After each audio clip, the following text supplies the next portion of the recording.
Welcome to the Wellness Wednesday events. This is part of the Global Summit community. We talk about empowerment, community, and well-being. Join us as we look for ways to have a deeper connection, not only with ourselves, but with others.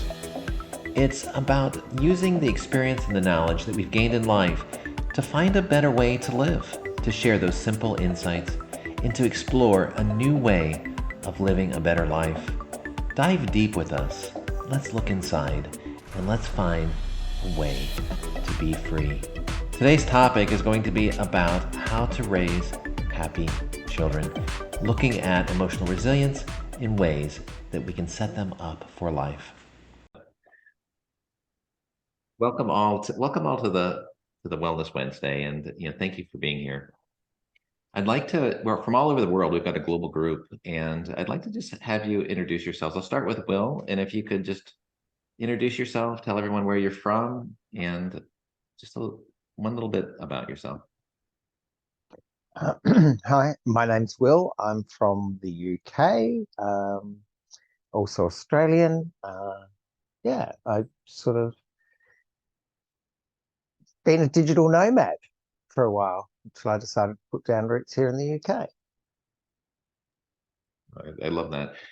Will's profession is also he's in the fashion industry, hair and makeup, or hair, I mean. So I love the fact that we have all these different varied backgrounds. My background is first engineer, moving into the space of intuitiveness and connection, and it's realizing that we have different sides of our mind. And I'm in Raleigh, North Carolina. So, Priya, welcome. So glad that you could join us. Thank you for hosting this, and I'm glad to be part of this. I'm Priya. I'm a Malaysian who's currently residing in Muscat, Oman. My background is I was an IT professional turned an academician. I was lecturing for a bit, and then I decided to become a full-time mom when we moved here. And now I'm pursuing life coaching. Oh, thank you. Thank you so much for being here. Jan, thank you for being here. Good morning, everybody. I'm Jan Jeremias. I'm from the northeast part of the United States, Connecticut. So my background is a clinical research scientist that converted over to wellness practitioner. So went more from the traditional medical world to merge all the spiritual and non-holistic modalities with that to help people. And I'm really glad to be here. Yeah, thank you for coming. And Jan has a book that she's published with another author. It's called Spoil Your Pets. It's about using essential oils to treat your animals, and I love that idea. Oksana, welcome. Thank you so much. Hello, everyone.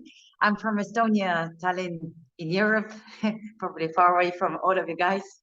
I'm a holistic fertility coach, helping women to conceive when it's impossible by the conventional medicine, but also to conceive a lifestyle that they love, great relationships, love, pleasures, like whatever they wish. So I'm in the space for about since I started my business about 2 years, but it has shifted a lot. So now I'm going in this direction. Thank you. Right. That's amazing. And that's what we're all seeking, is that connection and significance and all of that. Rashmi, welcome. Thank you so much, Hello, everyone. I am Rashmi Sharma from India, Delhi. I am an academician and I also mindfulness practitioner, and I help building positive resilience through against the emotional turbulence. Thank you so much. Happy to be here. Thank you, Rashmi. Maitri, welcome. You're joining us from your vacation. Please say hello. That's okay. I'm so glad to be here. Hi, everyone. This is Maitri from India.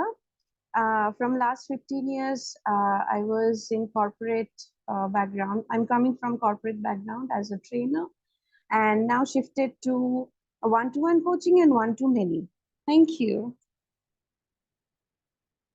Thank you so much. And Marian, always a pleasure to see you. Welcome.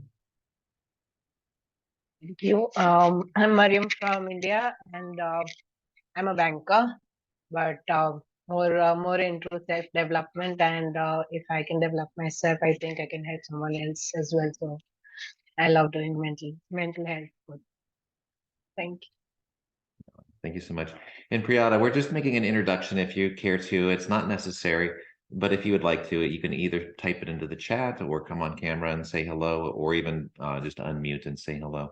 The beauty around our event, in this beauty about having a global connection, is we realize that the humanity, the very base things that we are experiencing in life, they go across cultures, they go across boundaries. And, it's the very simple things in life that we all are trying to understand and figure out. And it's, there's different areas that I'm noticing, and it's this area of connection, it's the area of significance, it's the area of contribution, and it's finding ways to just make peace with your thoughts and your feelings, but then also try to make a difference in the world. So what I'm realizing is that if we band together, if we take the very simple ideas that we know, we can make a huge difference in people's lives. I stepped into this journey of self-awareness because I hit a very difficult time. And what I realized is that if you start questioning the things that you believe and the ways that you live life, that you can actually change the outcome of the things that are happening. And when that happened for me, I noticed that there were two different types of people that are on this self-awareness journey. There's people that were born into it, that had the family structure and the communication styles and the dialogues and the way of framing things. They were all supportive of a positive, emotional space, a positive wellness space. And then there's, I think, mostly the rest of us that have gone through life and we hit some very difficult periods, and we had to make a choice of how we were going to feel, how we were going to show up. And I realized that if we had those base understandings as a child, it would make life so much easier for us. It wouldn't be we wouldn't have those difficult moments. So that's the basis of this discussion. It's tapping into just that the simplest things that we do, the things that we needed as a child, or the things that you've noticed about children around you, about helping them with this place of growth mindset, of allowing them to know that we get better at things by practice. We forget that from a very early age, and the more that we do things, the better we get at it. So the next thing is the emotional resilience of realizing that by being rigid, sometimes life can break us, but if we're flexible, if we can go with the flow, we can have a beautiful experience. Things might feel like pressure, but if we allow that to come into our lives and we go with it, then we can bounce back pretty easily. So welcome all. That's the basis for why we do what we do. So I'd like to just turn it over to Will, and I threw out some questions that we could discuss. The base question is, how do we raise a happy child? And I think that's a very nebulous question. So I think it's more about, how do you teach a child to understand emotions? We teach them red, white, and blue. We teach them yellow and green. We teach them all the different colors. We teach them what a tree is, but do we ever really teach them what being angry is, or what being disappointed is? And those are some of the ideas. I'd like to have Oksana share, because she shared a really wonderful way. When I first contacted her, I asked her about this idea of creating a wellness space, and she shared that a very non-judgmental space for raising a child in regard to emotions. So if you're I'm putting you on the spot, Oksana, but if you're interested, I'd love you to share your philosophy on teaching emotions. Yes, thank you, Stephen. So my son is 5 years old, and he's very sensitive, very emotional. And we had not so great relationship in the beginning of the year. I was when I birthed him, I was really depressed. My relationship was not great. And then we went through a divorce or separation with his dad. So there was a lot of emotions there. And I noticed that when I was helping him with the emotions, in terms of labeling the emotions, saying like, are you angry? and constantly being interactive with him while he was experiencing emotion, it actually did more damage than good, because it almost took out his own resourcefulness from inside of him, to be constantly dependable, constantly be somebody telling him what he's doing. So he actually separated more of himself from me.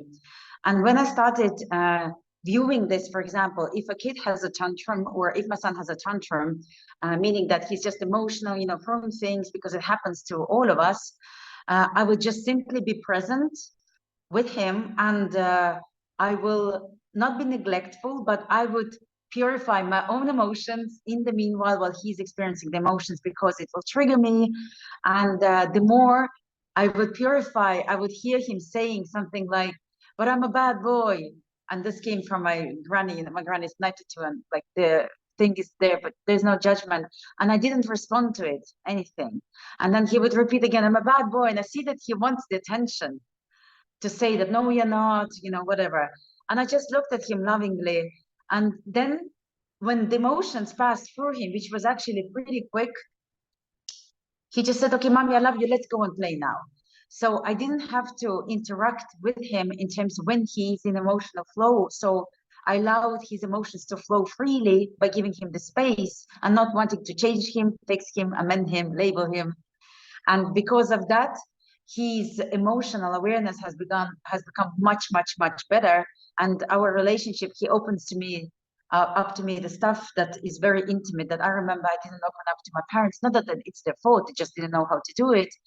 But I would not say because it was too embarrassing, you know, some of the things, because they start to happen when they're 4 or 5 years old.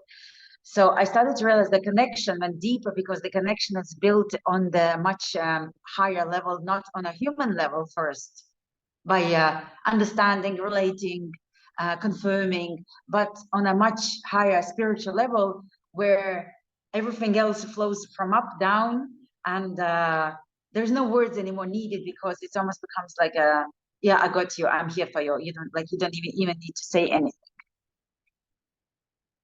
So this has been my practice.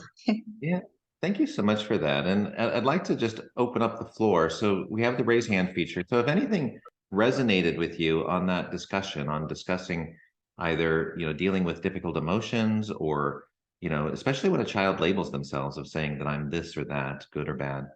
And so, yes. So Jan, go ahead, share what comes to mind. Well, I love that. And one of the things I love about it, it was also, you weren't trying to distract him out of having those emotions, which I think sometimes parents, or we do ourselves, is we distract ourselves with things so we don't have to feel what we're going through. And that doesn't do anything, because we're going to feel them no matter what. And so I love the fact that you allowed him, like, you didn't try to distract him out of it. You didn't try to give him, you know, I have a dog. So what do I do with my dog when my dog misbehaves? I give him a toy, and I try to distract him from doing that destructive behavior. But you actually let him feel what he was feeling, and just be present. So just, you know, be the witness. What I'd like to compliment you on, Jan, and I don't know if you realize you do this. It's a technique that Will and I talked about as far as discussing. It's a way to have connection. It's this yes and approach. It's finding what's right within what other people are sharing, and that's exactly what you did. You supported, you encouraged, and it's a wonderful space, and that helps us build this understanding and this unity. And so it's called the yes and approach of team building, and that is wonderful. It allows us into this space of finding what's right, and to grow from that. So does anyone else have anything that has come from that discussion? Rashmi, go ahead. So basically, when it comes to raising child, I see that the basic thing is that we parents have to look at what we are doing, because children are just reflecting what they are looking at. So whenever we say the child is at fault, it's not true. It's actually the parent who is at fault. And we see that what values the child, as a below teen age, they value freedom more than anything, and they also very much aware of their self respect as an individual. They know then somebody is mistreating them, not labeling them, or and the other thing which we do with the children is that when we use a lot of negative language, like we stop them doing this, don't do that. So don't is the so much of frequent word they listen to every time, and they take it as a curb on their freedom. So we can have positive language rather than stopping, don't go there. We can ask the child, come there or go there, leave that thing, take that thing, don't take that thing. So we can say, leave that thing, you can have another one. So the being positive in their language is very, very important, especially when it comes to below teen age, because that is why you see when we stop them too much or we pamper them, they become very, very adamant sometimes, throwing tantrums and all that, until unless their wants or desires are fulfilled. So, and why do they this? Because we are, as parents, we are not consistent with our behavior. Sometimes we allow and sometimes we do not allow. So what, as a parent, we have to decide it, particularly what we are going to allow and what we are not going to allow. And as a parent, our own behavior, the way we treat people, because this is forming the genetic of our happiness. 50% our happiness level come, that is called set, is comes from the environment, the parents we have had, how our parents raised us. So maybe how the genetics work behind that.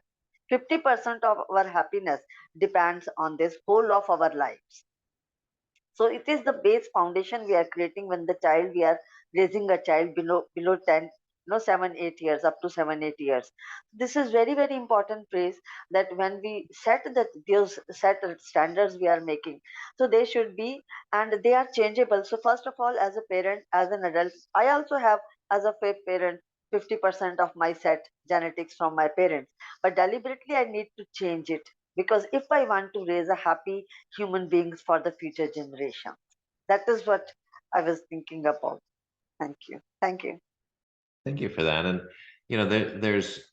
there's so much that goes into the environment, the way that we feel, the chemistry of life, and then also the way that we respond to things. And so as we pull all this together, if we can make that shift within our own mind to move out of this rationally processing side, the left brain thinking, and move more over into that creative right brain thinking, it's the very thing that we train out of our children from a young age.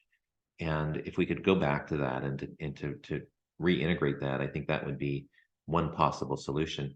I do believe that technology is taking over that role of the left brain thinking, right? All the facts and the figures and the calculations and all of that is going to be handled for us, and it'll give an opportunity for things to be learned in the other area.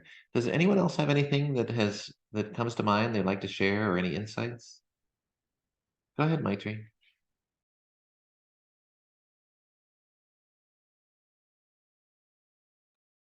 I think if you Okay. swipe, I was looking because I'm in my phones. So sorry. Yeah, it's all about, I'd like to share one very small thing, that from journey from prenatal to 2.5 years, and in between 3 years, there is always, everything has been planned, I mean, we are expecting that kids are coming with a, blackboard, like whiteboard, like we are going to write everything, but it is not that. It is already being programmed. Just we need to cultivate that. So parenting, it's all about cultivating, not making discipline or saying no, saying yes. That is not our concern, should not be. So in this way, I'm having two daughters. One is 18 years and one is 11 plus. So right now we are in a vacation, and just, who am I to allow? They're just trying to explore the sea beach, shells, and everything. So I'm just monitoring that, if they should be safe. That's it, and rest they're managing. So it is not about taking decisions about kids or allowing them or not allowing them. I don't think it's much required.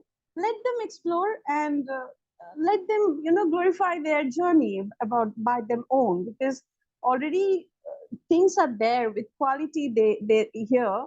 So they don't need to prove anything that, they need to learn this. Yeah, we can guide them. We can somehow, if they're looking for, I'm doing this for my kids.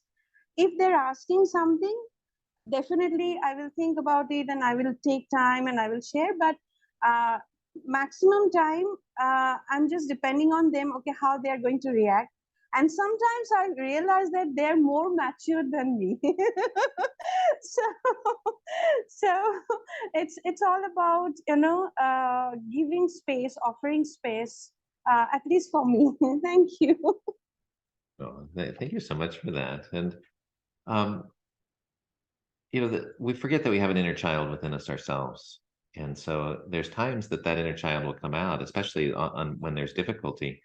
But that inner child is the very same inner child that you're seeing in front of you that's having the temper tantrum or going through. I remember a story that I went to, when I went through a divorce, and I would meet my daughter's mother, and she was remarried and they had a new boy. And so I would meet them at like halfway points, and we were quite a distance away. And so we'd meet at a hotel, and we were getting ready to go down to the pool for my daughter to enjoy the time at the pool. And the family wasn't ready, and their new son, was throwing a temper tantrum. And I just sat down in the chair in the hotel room, and I just waited for the chaos to finish. And the boy is kicking his feet, he's screaming, and it's like, and I watched, and I'm sitting there without judgment, just watching everything unfold. And it's like the mother comes over and brings a bottle, and then the dad brings a stuffed toy, and the parents are both bringing different things, trying to appease the boy. And when they were both out of the room looking for the next thing they were going to bring to him, I just looked over at him and I said, "You are really good. You've got them both running." And he got this big smile on his face. He went from a full out temper tantrum to being so proud of himself. I mean, he just was beaming with pride. And in the next moment, the parents walked into the room. He started temper tantrum again, kicking and flailing. And I was just so amazed that he was in full control of his emotions, and he was actually in full control of his parents at the time as well. And what I realized is when he would look at me, he would start smiling. So he refused to look at me for like the next 5 minutes. But I realized how much power, and it's like we don't realize that when a child might be in a temper tantrum, that they're just expressing emotion. They're letting you know that they exist in this world, and they're not necessarily upset, right? They're just seeing what response they get from this action. And so sometimes it's us that are responding, and they realize that there's immense power in being unhappy and in being upset. And so they're in effect getting an engagement from you. And I've really seen it when people are not paying attention to their children. They will escalate until their behavior now becomes something that the parent will respond to. Good or bad, interaction with the parents is appreciated from a young one's standpoint, whether it's viewed as good or bad to them, right? They just want attention. So Well, I have two kids and they are both too extreme. So I have a daughter who is a very sensitive girl, and I can't even talk to her with a raised voice. So that's how sensitive she is. And my son is exactly what you were saying right now, like throwing tantrums and stuff. But initially I had a lot of problem with him, trying to understand why he's throwing all these tantrums. And even though I was giving him enough and more attention, and it always used to make me feel guilty, that I'm not giving him time and stuff. But yes, but now through interacting with him, he's not stopped completely, but he knows now that I understand his tantrums and I'm there. So even though I don't scold him, or I don't react to him, so he understands, like, okay, now is not the time to upset mom. So yeah, he's learned it. Yeah, thank you.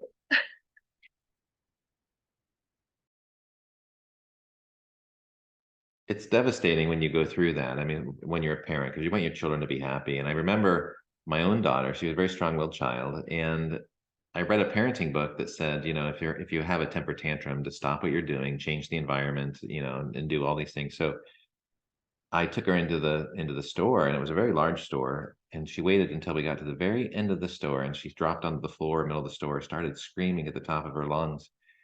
and I had a full cart full of different things. I just left the cart there and I started taking her out. And she was so, I mean, she was quite brilliant, but she started yelling, "You're not my dad." It devastated me. It's like, I was like, what do you do with that? It's like, oh my gosh.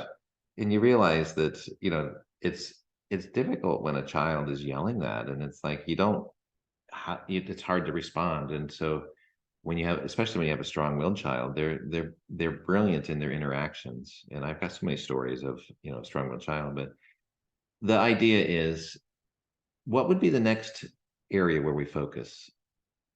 So we've talked about, just recognizing the emotions, seeing the child. Does anyone have any idea that one of the ideas that we could do is either self or Oksana? Go ahead. I have an idea. So perhaps like what I found that we believe that, for example, in order for us to be successful in the business, it has to come through the business activities. Or in order for us to be, I don't know, receiving a car or buying a car, we need to work more in order to get a car.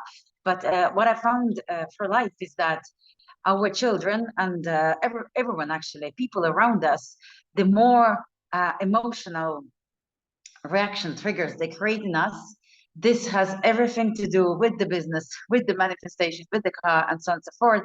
So the more in neglection we are with our closed ones, and in separation, and in for example, even saying that, they my kid wants to feel me guilty. I used to say that a lot. Or my kid wants me to feel bad that mommy has to go to work. It's actually me separating me going into the emotion to avoid, me avoiding the emotion that is on my way to have what I want. That makes sense.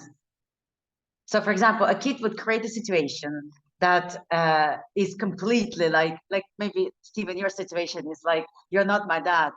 You would feel a lot of emotions in you. So he's presenting a perfect opportunity to cleanse yourself from those emotions by being the witness of the emotions.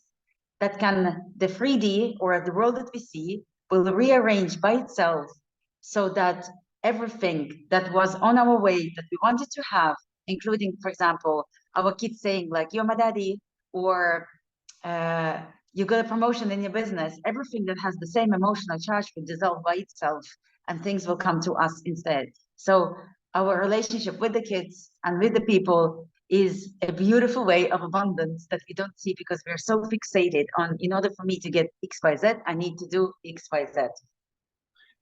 I think you just shared something that triggered within me this idea that, if we wanted to go to work, right, it wouldn't bother us that the child, says that, but they trigger within us this emotion that resonates with us, right? So it's kind of like what you're saying. We already have that base emotion within us, and then they're being upset is triggering within us the very thing that resonates within us. So we notice those, that you don't want the child to be unhappy, and your inner child's inside going, I don't want to go to work either, right? It's like it starts that whole wave of temper tantrum, and within, it's like it makes it very difficult, and there can be a lot of pull on that separation. And I just realized that when my daughter was talking and was saying that, she was upset, right? She wanted something and she wasn't getting it. And I think she was communicating in emotional language. So she was saying something that, whether she knew it would hurt or not, it was conveying an emotion. So that emotion was telegraphed in a way that resonated with me. And it kind of hurt my feelings. It questioned a very core value that I had. But I'm wondering if sometimes that we experience that. Rashmi, go ahead. Actually, I just wanted to share one of the things here. One is of my own experience with my children. My son actually was a little different one. I wasn't working at that time, and he was like 3, 4 years. He used to ask me, "Why don't you go to office, mom, like other moms go?" So I was, like a kind of a thinking, I want to give you more time, and you want me to go to office. And then when my daughter was born, and he was like, so I thought seriously of going doing some work. So I asked him, "Okay, I'm joining the school, but who will take care of the daughter?" So that, so he said, "No, I will take care of her." don't worry, because he was a little, there is a, he was almost 6 years then. So I'll take care of my sister. You don't worry. And he really took care of her. He used to take, what she needs to have is for her breakfast, her milk, everything he used to take care of at that moment. So this is something very different. But he was very happy that I was going to work. I was working a mom. I don't know why he used to feel like that. Another thing is related to my school, like how to teach children emotions. So we had once, I was working with some school project, and we had a very big, mirrors put in the kindergarten, then nursery KG classes, so children could look at their faces with their different emotions, and they could understand that when they are crying, because these children, they cry, they fight, they do everything, whatever they can do in the classroom. So whenever this something happen, so automatically, sometimes they on their own were able to see their reflection in the mirror, or the teacher would point out, look at, this is, where are you there in the mirror. So they realize that how they look when they smile, and how they look when they are angry, they are fighting. It was kind of, I like this idea that, yeah, uh, and implemented it to three more schools also, wherever I was concerned with the consultancy work. So they learned that how they look at that time. No? Oh, I'm happy, I'm crying, I'm angry. So they learned the emotions, and they knew the expression also by looking at the mirror at the same time. I love that idea. And it brought up a memory of a social media post that they had a classroom, and on the door to the classroom they had this little poster, and it had all of these different things, that a way to be greeted in the morning, what the child needed. Did you need a hug? Did you need a dance? Did you need a laugh or a high five? And the child would come up and they would point to what they needed, and so you'd have like a little girl would come up smiling, and she would point at the dance, and the teacher would dance with the little girl, and then she would go into the classroom. The next one would come up and she'd point to the high five, and they would do the high five, and then the child would go into the classroom. Every child was allowed to request what they needed in that moment. It was a beautiful engagement and a beautiful experience. And I'm wondering if we could maybe use that same sort of approach, figure out some of these base needs. And I'm wondering if it's just based on like connection or happiness, just being silly or joy, whatever it is that your child needs, and then allow them to point, okay, I need this, and try to be that in that moment. And something I just noticed that yesterday there was another post of a teacher, before they walked into the classroom, they stopped and they prepared themselves before the door, and they went in and had kind of a little bit of a somber look on their face. And the teacher straightened up, got their spine tall, their head up, take a deep breath, and then this huge smile came across the teacher's face, right? He was entering that classroom with this joy and this positivity. And I thought, what a positive way to approach people, to enter in, to choose that interaction. So, it's hard to do when we're parents, because it's, we're looking for, we're just trying to survive. We're trying to get through and manage, many times with the work and everything else.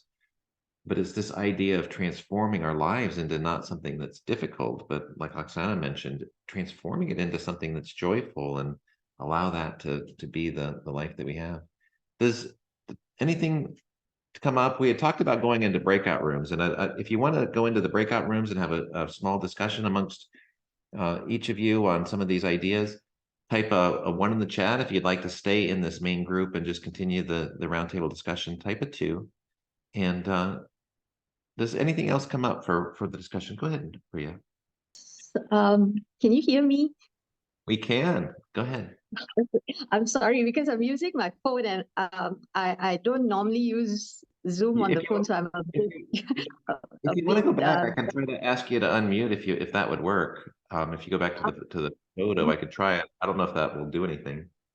No, I think it's okay. I'll just use this and try to become more aware of the app on the phone. Yeah, I mean, like what I wanted to share is that I think a lot of what was shared, like from everyone earlier, resonated so much, because I feel that in the early years of me being a parent, after my eldest one, I think there were a lot of unconscious parenting that was involved. And partly because, you know, it's like you learn from your parents, and then you kind of do the same thing till you realize that you need to make the change. So you need to start questioning whether what you're doing is actually helping in any way. And one of the things that really resonated was when Oksana mentioned that you need to allow the emotions to flow for your child and give them space. Because I think initially I was always trying to see how I could pacify and finding reasons what could be wrong instead of allowing my daughter to actually, you know, just give her space to go through whatever she was going through. And you know, the funny part is recently, I mean, now I'm a lot more conscious in what I'm doing, but there are times when, you know, you're dealing with an 18-year-old, there comes times where you are like, what do I do? You know, because they have a mind of their own. And yes, I do allow her to make call her shots and whatever not. But there are times when it kind of triggers you. And then I look at my second daughter who's 14 and I ask her, what should I do now? And then she just looks at me and says, Ma, give her the space. Just let her be. Don't try to you know, try to make things right, or you know, don't ask too many questions within yourself. Just let her be and she'll come out of it. And I thought that that was really wise for a 14-year-old. So yeah, I learned a lot from both my kids. And the other thing that you need to heal your inner child before you can be a parent, because otherwise you will be carrying that wound and that hurt, and anything that the child portrays or shows, you take it very personally, basically, and you don't see it as a means for you to do your own healing. So I believe that all parents should heal themselves before, you know, going on this journey to be really conscious in parenting. Yeah, thank you. Well, thank you for that, Priya. I believe that you're speaking some wisdom, and it's something that most of us don't even realize, that we have those inner wounds, or you know, we're dealing with the inner child. But it's there, and it's amazing. You know, I practice hypnotherapy, and what I've noticed is when you're in that trance state, you can go back to memories, or even if it's just symbolic, there can be a connection to, you know, a feeling that you have, and it may go back and relate to something that you recall from being a very young child. And I realized that when people are processing that emotion, when they're in trance state, they're actually have more vivid detail of what was experienced. But maybe the emotions are separated from that, so they're seeing the facts of what's there, but not reliving the emotional experience. They're describing what's going on. And I noticed that when it's being described, it's being described like a child. You know, I realized that when we have these base emotions that are locked into our inner child, they're processing that like a child, you know, without all of the tools that we have as an adult. So if something comes up that's triggered and it triggers our inner child is processing just like a very small child would.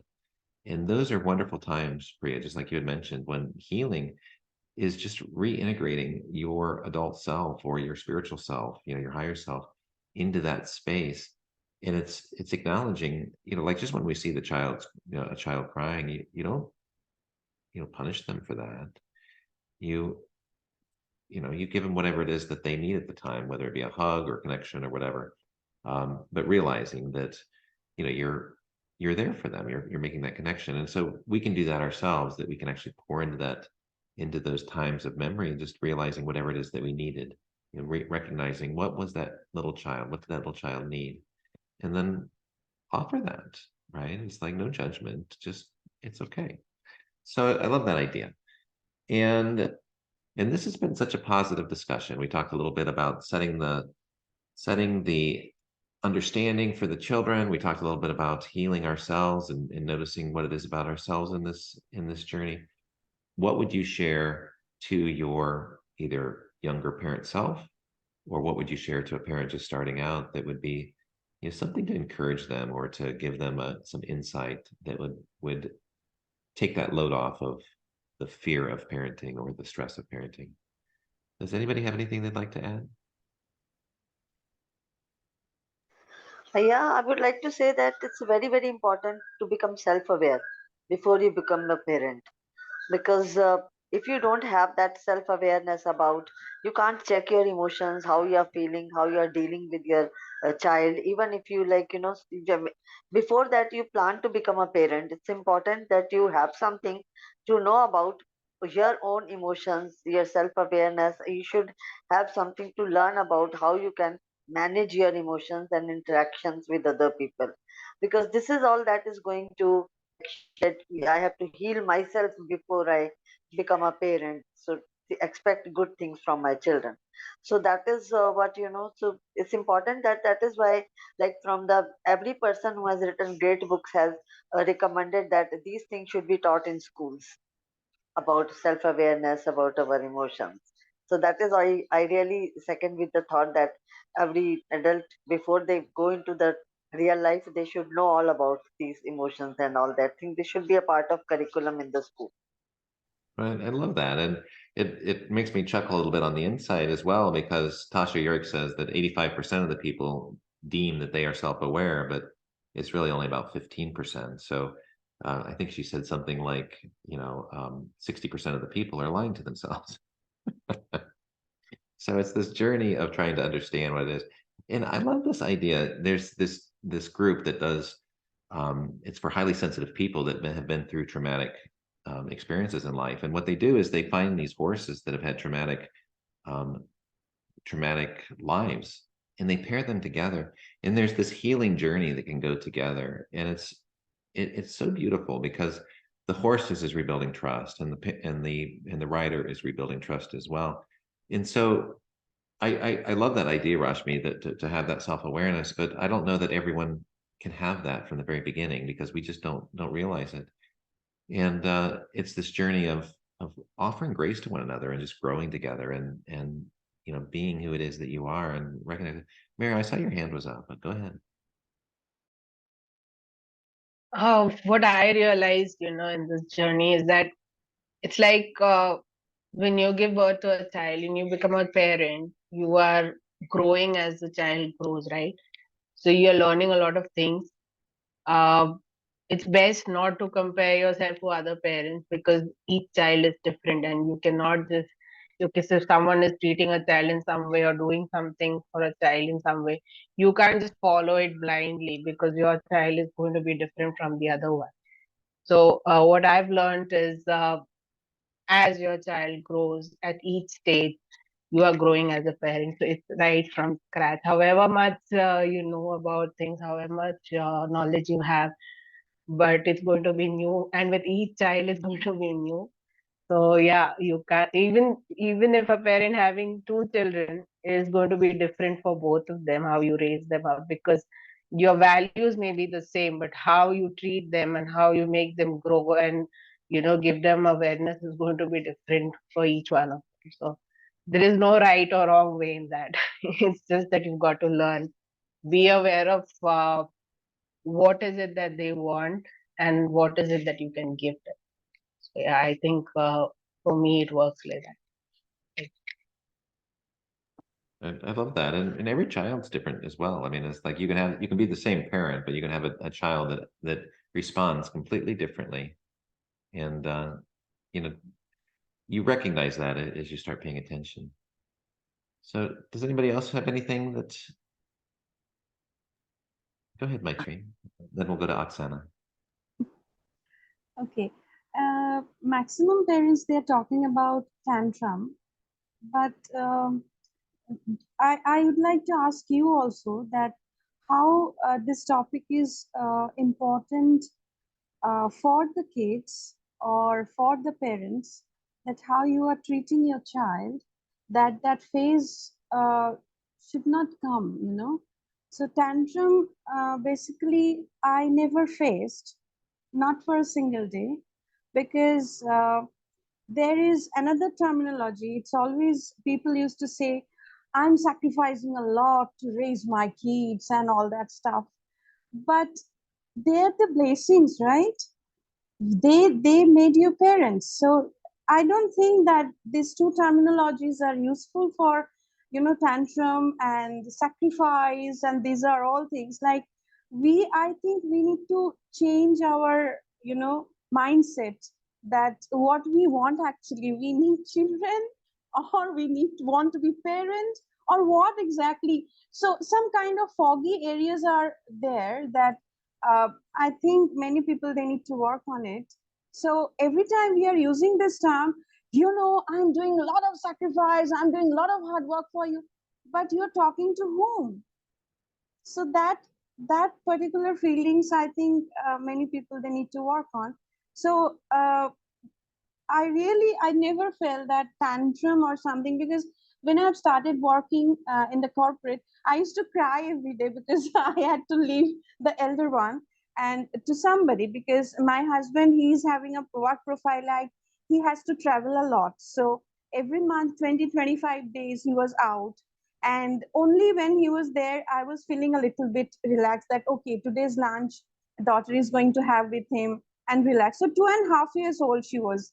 But when she entered into her school, I had to leave that job, and I decided with my freedom that if I'm having certain eligibility, or if I'm capable of doing this, I will do this, but not at the cost of her emotions. So basically, it's a journey of, enlightenment, and one of the most beautiful journey which I'm ever having right now. Thank you. I love that. And it reminds me of this whole people talking about clearing karma, and that when you have a challenge and you believe that you master it, that many times that will come back to you, and you'll be tested one more time. And if it comes back to you, it means that you either haven't mastered it, or that you're being tested one more time to see if you have in fact mastered it. So that journey of making peace and understanding, I think that's a difficulty that so many parents have, because they're trying to balance this life and work, and it's difficult to do that. So, Oksana, thank you so much, Maitri. And Oksana, you were next. So you asked about what advice we would give to fresh parents, because I also come from the OCD and HDHD background. So I would say the most difficult thing for a parent is through the child and a blessing at the same time, was to release the control, because that's what they ultimately teach us. But for the OCD brain to release the control is like a big, big emotional trigger. So for this parents who experience or are like, or are known for the labels or anything, I would say to view it, to really take this the biggest opportunity to release it, because if you're not going to release it not for the child, but the child is going to present those opportunities, then it's going to be really hard to balance work and life and children and so on and so forth, because it's just going to drive their brain to extreme nutcase and scenarios. Yeah, to be patient with yourself. Yeah. I love that. And so, what was the one idea that came to you to make that shift from having all of these competing thoughts and ideas to shifting more into the space of patience? So I remember for me, because the way the brain works, the OCD is built on guilt. So what you're avoiding is feeling guilt in you, which doesn't even make sense, like why? But because of it, you're not sleeping, you're constantly in the control. So I remember that I couldn't sleep for I think half a year, more than 3 hours a day. And I think by that time I was completely like gone as a being. And then I just decided to face this emotion instead of doing pattern interrupts, doing distraction, everything what I was talking about for the child before. So I started doing for myself that I let this emotion flow through me without running away from it, meaning that I stayed present with it still. But for the HDHD brain to stay still, it requires another kind of a, push to hold it. So it was a big inner fight within. But then I think like gradually, bit by bit, you just not become afraid of the emotion or the triggers. So you understand how to remain the witness of it. And I think that was it. Yeah, just through this is what I call awakening, that people awaken that they're not their emotions, not the spiritual kind of, enlightenment is that you understand that 3D reality is not the actual reality, but we can create it from the supreme consciousness by staying the witness of the 3D reality. So this is what my personal experience brought me into. I love that, and there's so much there's so much that goes along with that, because if we move out of this rational space, it could, because those thoughts are reinforcing the emotions, and you get trapped in this loop of reinforcing patterns that are not pleasant.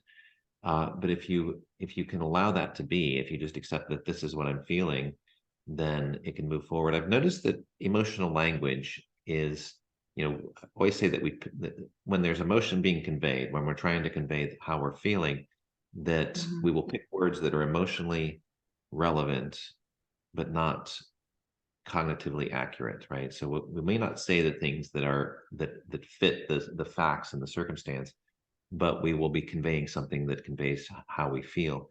And I think that's the journey, is to seek understanding and to make sure that we are on this journey of mutual understanding. So thank you so much for that. Is there anybody else that would like to share?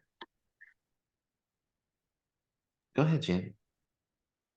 One of the most powerful things that I found helpful for myself, and having done some work with kids, is, mindfulness breathing. Actually teaching breathing practices to kids to help them, because energetically, if they're upset, or if if we're upset, we have to get it out in some way. For a kid, they're having, if we label it a tantrum, it's an expenditure of energy that they have to rid themselves of. And so,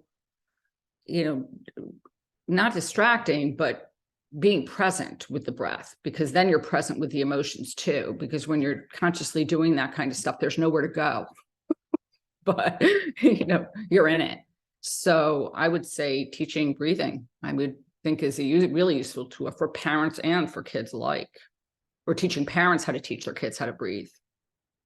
I love that. And, someone shared with me, Stuart Elliott, that a friend of ours, that in India, before the British came in, that breathing was the first thing that was taught. Meditation was the first thing that was taught. Even before they taught the language and the math skills and the other factual skills. And, I love this idea of mindfulness. And he also shared, yesterday I was speaking to Ken, and Ken owns a dojo, and he talks about the Eastern philosophies. And he said a Buddhist, scholar was talking to him, and he said, we brought in mindfulness from the East, but we've forgotten one component. We've got this being present and being mindful, but we've forgotten the compassion component of it. We don't have this base compassion, which is a critical part of that journey. So it's a wonderful discussion, and I think that you're right. If we could teach breathing to children, it will give them that way to focus, to shift out of that experience, and to accept that it's not good nor bad, it's just what is. So I love that idea. So thank you all for being here. We're at the top of the hour. I'd like to take a group photo for anyone that can come on camera. We'll just do a quick smile, if you're all okay with that. So everybody smile on the count of 3. 1, 2, 3. So thank you all for being here. And if you would, please put comments within the group, either on Facebook or LinkedIn, wherever your area is preferred. But tell us what you liked about today. Tell us what would be helpful. And thank you for being here. We've got our group. You can find us at GSE for Me, and we also have a WhatsApp group. So if you'd like to stick around, if anybody's dealing with any parenting challenges, or if you'd like to have any further discussions, up to you. So thank you all for being here.